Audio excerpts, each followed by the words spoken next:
have one goal for 2026, and that is a financial goal. And I really wanted to go back into, I wasn't sure if I wanted to go in the full like budgeting thing again, but I really would like to have a better overview of what I'm spending my money on and where I maybe could save, and yeah, kind of like that.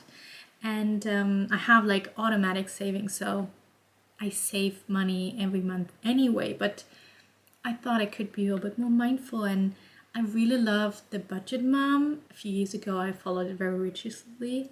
I tried to do cash envelopes, and I used her highlighter method and everything. And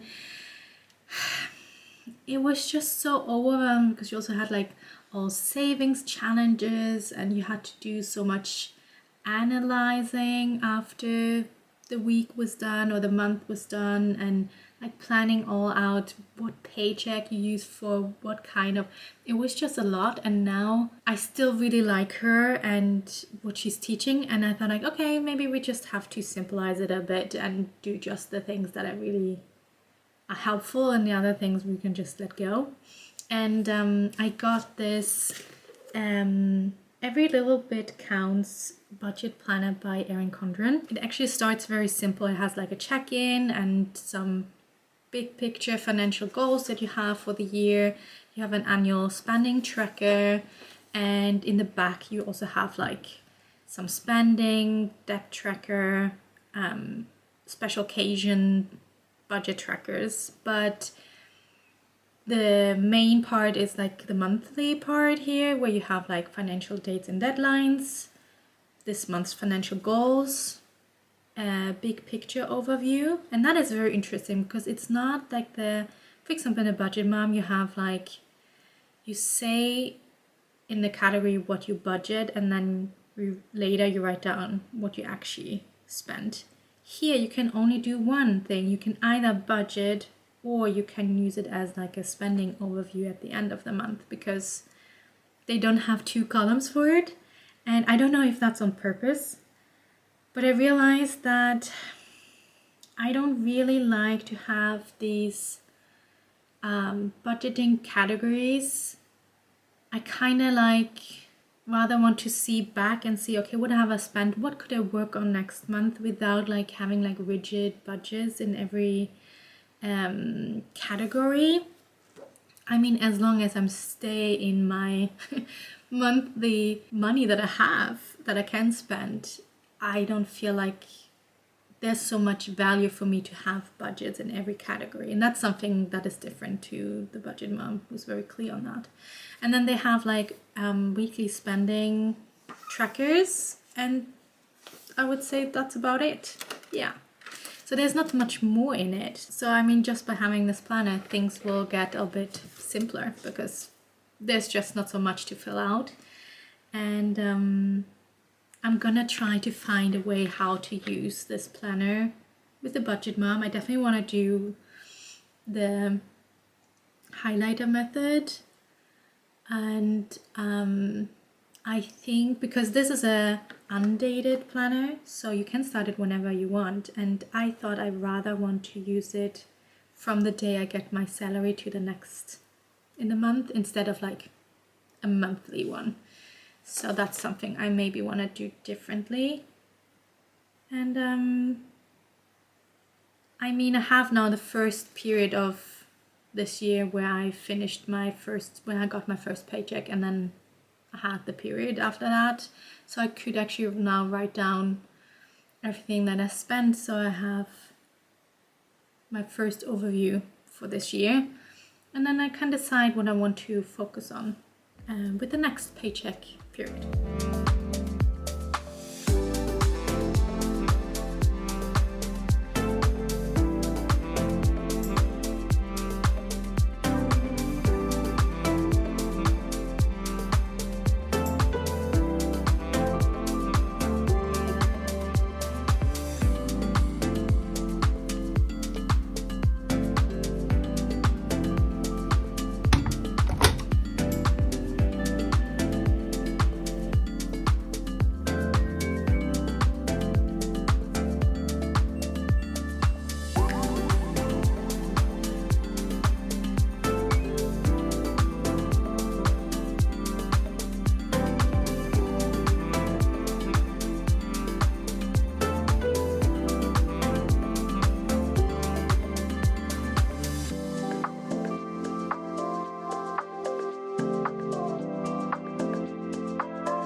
take you there.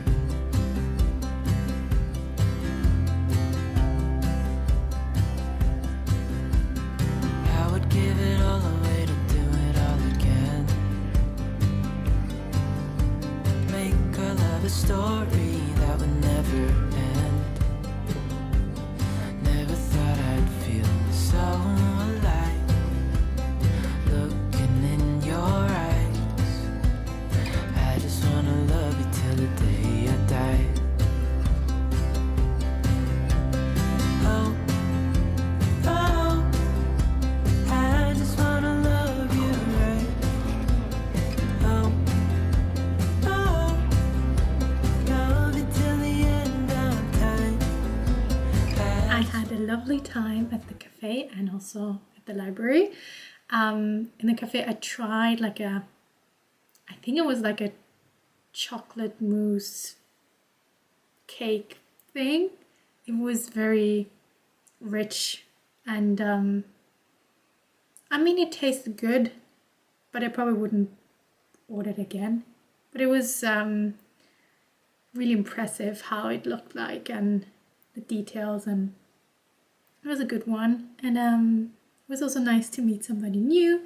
We had a really lovely chat, and she actually has an injury, and it was kind of nice to get some other thoughts around injuries and chronic illness, and seeing how she's doing and how she changed things in her life to make life still work, even if it kind of like it ended her career as a yoga teacher. And